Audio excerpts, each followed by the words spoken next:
সালামু আলাইকুম প্রিয় ভিউয়ার্স।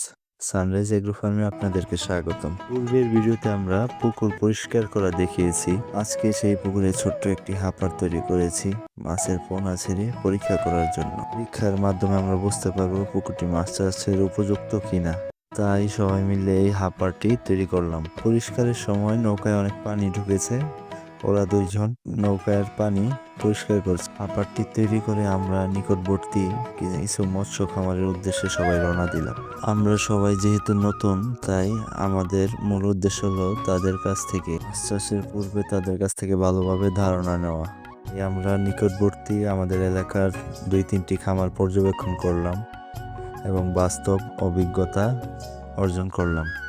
এখানে অনেকগুলো পুকুরে মাছ চাষ করা হচ্ছে, উপরে খামার, বিলে সবজি চাষ করা হচ্ছে। প্রকৃতিটা দেখতে অবশ্যই অনেক সুন্দর। যেহেতু আমরা নতুন, তাই খামারিদের পরামর্শ আমাদের জন্য খুবই গুরুত্বপূর্ণ।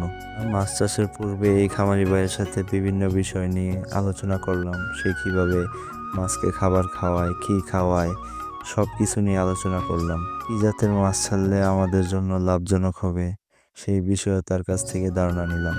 খামারি ভাইও তার এই দীর্ঘ খামার জীবনের অভিজ্ঞতা আমাদের সাথে শেয়ার করলেন। আমাদেরকে বিভিন্ন গুরুত্বপূর্ণ পরামর্শ দিলেন। কোন অবস্থায় আমরা কোন সাইজের মাছ এবং কি জাতের মাছ চাষ করলে আমাদের জন্য লাভজনক হবে, সেই বিষয়েও তিনি আমাদেরকে একটা ধারণা দিলেন। আর 3টি পুকুর রয়েছে, একটিতে মাছের রেণু এবং বাকি 2টিতে তিনি বড় মিশ্র জাতের বিভিন্ন জাতের মাছ চাষ করে থাকেন। প্র্যাকটিক্যালি তিনি আমাদের বুঝিয়ে দিলেন এবং খুব দ্রুতই মাছ চাষ করতে বললেন। আমরা আরও খামারে ঘুরে আসলাম, বিভিন্ন খামারি ভাইদের কাছ থেকে আরও অভিজ্ঞতা অর্জন করলাম, তাদের পরামর্শ গ্রহণ করলাম। মাছ চাষ সম্পর্কে আমাদেরকে বিভিন্ন অভিজ্ঞতা শেয়ার করলেন এবং এই বড় বড় প্রজেক্টগুলা তারা আমাদেরকে ঘুরে ঘুরে দেখালেন। তাদের এখানে অনেকে জাল ছিলাই করছে এবং দেখেন কত বড় পুকুর, এই পুকুরে তারা মাছ চাষ করছে। এরকম তাদের আরও অনেক বড় বড় প্রজেক্ট রয়েছে।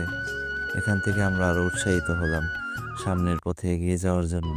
এই প্রজেক্টগুলো সত্যি খুব সুন্দর, পরিবেশটাও অমায়িক, খুবই সুন্দর একটা পরিবেশ। সবগুলো পুকুর এবং পুকুরের পাড় দেখতে সত্যি খুবই সুন্দর এবং দারুণ উপভোগযোগ্য ছিল। ভবিষ্যতে আমরাও এরকম বড় বড় প্রজেক্ট নিয়ে কাজ করব। সবাই দোয়া করবেন আমাদের জন্য। ধন্যবাদ সবাইকে। ভিডিওটি ভালো লাগলে লাইক, কমেন্ট, শেয়ার করবেন।